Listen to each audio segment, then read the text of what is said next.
Bon, je m'appelle Amour Tidianba, je suis membre du mouvement Thiès Momel que dirige le président Habib Kane. Donc nous sommes retrouvés cet après-midi en Assemblée générale pour marquer la rentrée politique du président Habib Kane et éventuellement annoncer sa candidature à la mairie de la ville de Thiès. Nous nous sommes retrouvés avec les femmes du radar, le réseau d'appui pour la région de Thiès, donc un mouvement que coordonne le président Habib Kane et qui l'accompagne depuis pas mal d'années. Donc c'est un mouvement composé de dames qu'il accompagne, qu'il aide notamment pendant les fêtes religieuses, qu'il aide. En fait, l'Assemblée générale de cet après-midi avait comme objet des retrouvailles d'abord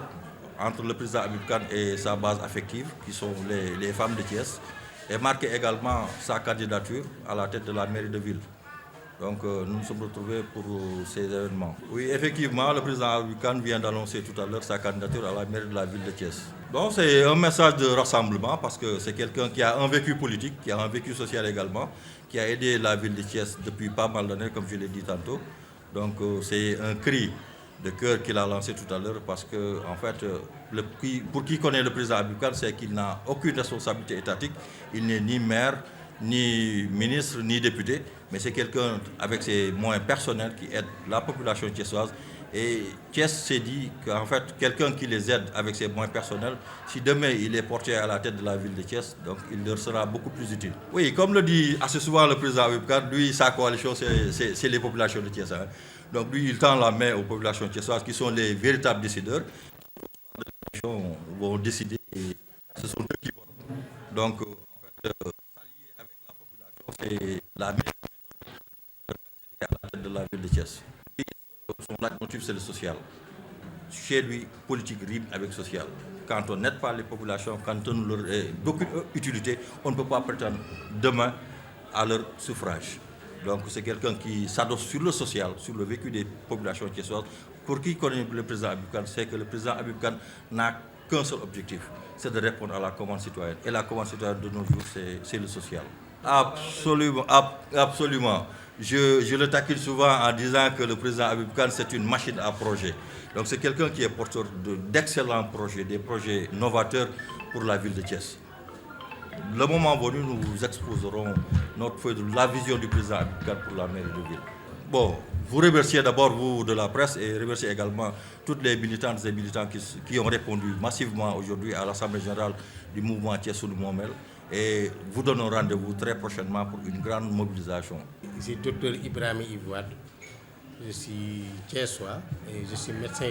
à l'hôpital régional de Thiès. J'apporte mon soutien à mon frère.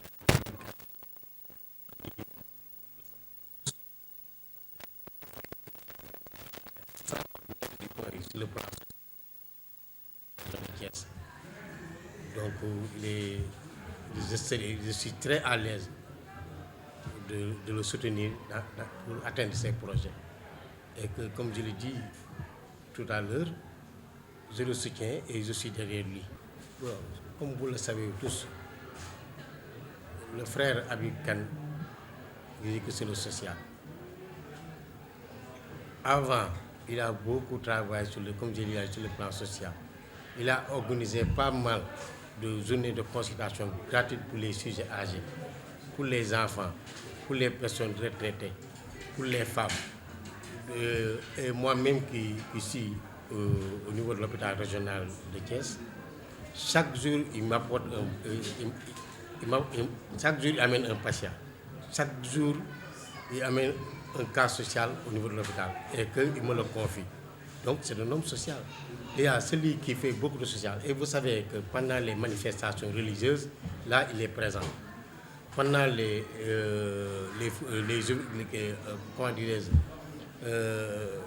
pendant la période de l'ouverture des écoles, il est présent. À chaque fois, quand il y a un problème social, il est présent. Il est avec la population, il est avec les mouvements navétanes. Donc lui, il est social avant tout. Donc son point fort et son atout, c'est le social. Donc je dis que je serai à l'aise de le soutenir parce que c'est un homme social. Oui, nous avons un programme. Parce que, il l'a dit tout à l'heure, il y a des gens qui sont chez eux, ils ne peuvent pas aller à l'hôpital. Il y a des gens qui ont des problèmes de moyens. Et que vous savez que dans tous les cas, parce qu'il y a des urgences, et nous savons que dans la population, les patients qui sont très malades, qui ont des urgences, il y a des difficultés pour les prendre en charge sur tous les niveaux. Et là, notre projet, c'est d'organiser comme on dit, un service d'urgence mobile, régional, qui va retrouver, qui va aller vers les patients, vers leur maison, vers leur quartier pour leur apporter des soins nécessaires. Oui, ça, nous avons un problème social, mais nous avons un programme social, nous avons un programme sanitaire, mais nous avons un programme économique. Là, c'est dans le projet. Ultérieurement, il va vous présenter cela. ñu ngi sant suñu borom sant yàlla sant suñu borom sant sang-sang yi mu yonent bi sallallahu alayhi wasallam ci weeru gàmmu gi ñu nekk di ñaan suñu borom may ñu dem ci jàmm di leen nuyu parce que l'occasion ci nekkee sànq ci kaw permettre ñu nuyu leen c'était le temps était un peu précieux di nuyu askanu Sénégal askanu Thiès particulièrement les femmes du réseau d'appui pour le développement de la région de Thiès di nuyu l'équipe qui m'a accompagné dans ce projet docteur Yves docteur Limamou mon frère Cheikh Ahmed Tidiane Ba Ndiob Momar Talla Mamadou Ndiaye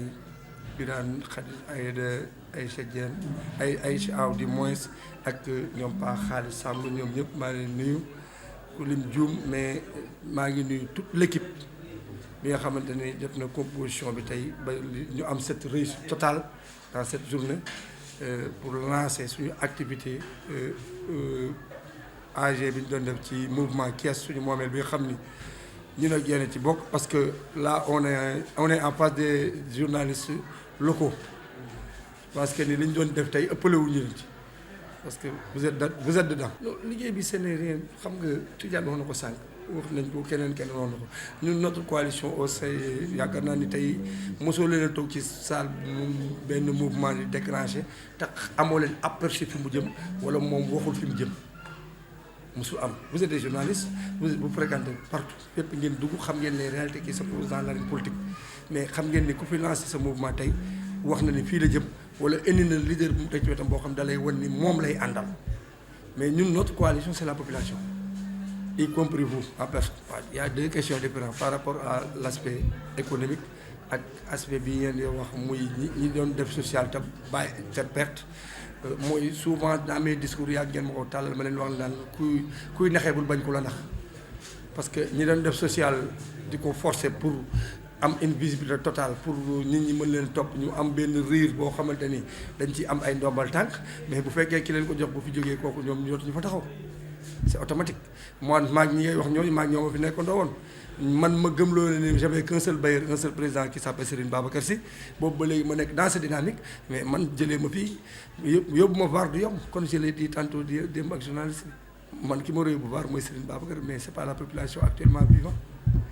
ndax jour ji mooy bu yàlla defee jàmm incha allah bu neexee yàlla yonent bi aspect économique bi pour Thiès je dis que c'est un projet que j'ai fait à Thiès et si toutefois le président amoon na projet boobu dans les 14 régions je pense que ni ça va nous faciliter la tâche tey récemment en 2014 ou bien 15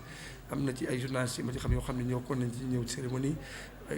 boobu Chérif mi bëgg fàllu mu ngi woon di tra liggéey ak ñoom Pape Doumbia Aada mu ngi woon say latir ñu ma xamoon leen tey doomu Mbaye Sam mu ngi taxaw fi boobu papa ma ko daan taxaw moom taxawu fa woon pour te dire que nii waxtaanoon nañu man ak ñoom ci ay jamono ba ñu formé woon des jeunes en sécurité générale incendiaire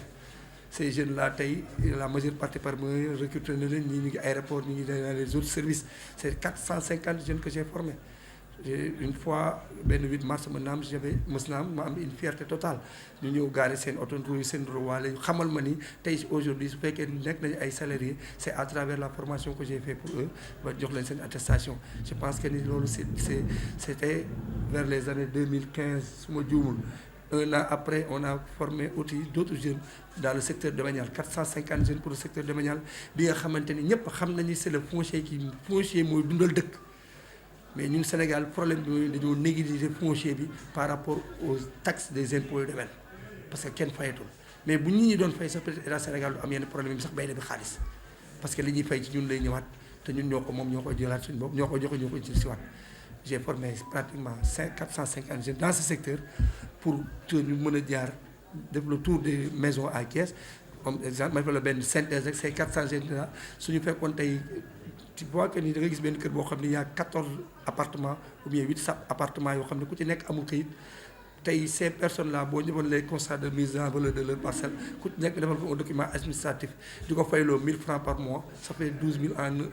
un an si tu arrives 12 000 avoir 12 000 francs en un an pour chaque appartement si tu as 2 millions d'appartements tu as combien? C'est des milliards. Et ça c'est le rôle de la localité, c'est le maire qui doit suivre ça. Le problème d'inondation à Thiès, le problème du marché central, hein? Les écoles qui sont au cœur du marché central. École yooyu ko xool xam ne c'est de l'insécurité totale waxuma baax sax na école bi baax sax mais insécurité la parce que xale yi jàngatuñu bu guddi bu subaa teel gi yaa ngi seen voiture yaa ngi teg à côté y a des fumeurs qui sont à côté y a des tenteurs yu ñu nekk fay xew loo xamante ni ça fait de l'insécurité totale commune dañu jógee di jàngi ci biir ville foofu et ces communes là ils ont de l'espace boo xamante ni tey mën nañu fa def ay écoles yoo xamante ni dañuy désengorger écoles yooyu ces ambulants qui sont au nombre de 3400 et quelques nga mën leen a insérer dans ces centres dans ces écoles là mu nekk loo xamante ni au lieu ñuy fayte ay juuti tu les donnes des espaces chacun paye 17 000 francs à la fin du mois si tu avoir 3400 y compris les autres commerçants si chacun paye 17 500 tu te retrouves minimum à la fin du mois 750 millions. Et à ce moment-là est-ce que maire Thiès dina soxlaati tey état Sénégal wala partenaire parce que boobaa nous on sera notre partenaire c'est pourquoi aujourd'hui ma devise ma ni ma coalition c'est la population thiessoise parce que li ma bëgg suba pour mu sotti thiessois yi ñoo koy cotiser ñu defandoo ko ensemble pour la réussite de servir. Waaw c'est un programme que j'ai écrit depuis lors. Le problème de Thiès, l'inondation de Thiès vient de Kissane parce que Thiéwo après Kissane il y a un village qui s'appelle Thiéwo dafa nekk ci kaw montagne souvent ndox mi fa lay ëppee te ndox mi bu ñëwee da doon jaar Kissane bi muy jaar Kissane ba ëpp doole en 2009 on a créé un bassin de rotation à Kissane qui fait 1200 mètres cubes d'eau sur 800 mètres sous réserve ba ñu demee en 2000 quelques années après 2009 après la réserve boobu fees dell depuis lors on a vu que ni ndox mi day traverser bassin de rotation bu bassin bu Kissane bi di wàcc parce que après Kissane il y a Sangué c'est des montagnes Kissane après Kissane il y a Sangué après Sangué il y a Momboy après Momboy il y a Kër Baara Pël Kër Baara Kayre après il y a Kër Baara Pël boo génne Kër Baara Pël yaa ngi génn Kër Massamba Gueye soo génne Kër Massamba Gueye yaa ngi ñëw Parcelles